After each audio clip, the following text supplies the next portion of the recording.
Dahil pa rin sa masamang panahon at mahalong dagat, itinigil muna ng Philippine Coast Guard ang paghahanap sa mga nawawalang pasahero ng lumubog na barko.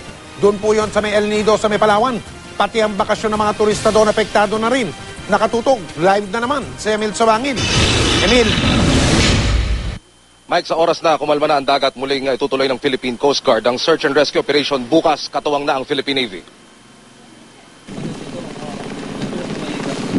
Muling inilatag ng Philippine Coast Guard ang kanilang search and rescue plan para makalapit sa Tent Island at sa mga karatig pang isla sa pag-asang makikita pa ang tatlong nawawalang pasahero ng lumubog na MV Josiel 2. Pero dahil sa lagay ng panahon at sa lakas ng alon, sinuspindi ang operasyon.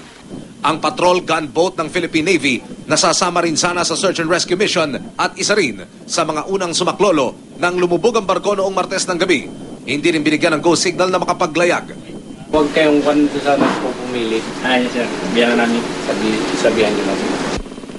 Pati ang mga mangingisda at ferry boats na nagkakatid ng mga turista patungo sa mga isla, hindi na pinaglalayag ng Coast Guard. Pintado pa talaga sir, kung may mga panahon na natatapos kung may nalubog pa, pintado talaga sa aming mga bangkero sir. Pumunta sila dito sa El Nido para lang sa ganyang activity, fishing, island natin. So ngayon, nag-try kami nagpunta dyan, hindi kami payagan, sabihin namin doon na hindi talaga pwede. Ang ferryboat na ito na maghahatid sana ng mga turista sa Lagen at Mindanao Island, hinabol ng speedboat ng Coast Guard sa Kahinarang.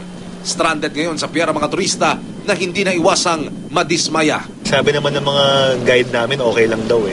Kasi wala pa naman yung bagyo, diba? So we'd rather, at least we'd rather stay there kaysa dito kami mas stranded kasi wala na kayong, syempre bayad na yung namin, resort namin doon. Ilan lamang ito sa mga tagpo sa kasagsagan ng rescue operation kinaumagahan ng lumubog ang MV Josiel 2. Para sa Coast Guard, sana raw sila'y maintindihan at hindi na nila hahayaang maulit muli ang disgrasyang ito. Ang gusto ng Coast Guard, zero accident.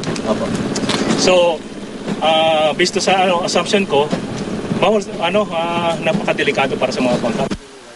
Kaninang hapon nagsagawa ng shore patrol ang Coast Guard pero bigo pa rin silang makita ang ilang pambiktima. Based sa assumption ko, na hangin papunta rito from southwest. Ngayon, papunta rito yung mga hangin, yung alon. So dito rin papunta yung mga nawawala. So dito tayo maghanap, hindi tayo maghanap doon sa labas kasi wala tayong makikita sa laot. Sa pinahuling resulta ng pagsiyasat ng Coast Guard, lumilitaw na 3 sa mga pasahero ang wala sa passengers manifest ng barko. Isa rito, si Antonio Acero na hanggang sa ngayon nawawala. Habang patay na ng matagpuan, sina Juanito Tito at Nora Cortez. Pinatatawag na Mike ng Philippine Coast Guard Palawan Detachment ang mga may-ari nitong Atienza Shipping Lines para bigyan linaw ang bagay na ito. Mike? Maraming salamat, Emil Sabangil.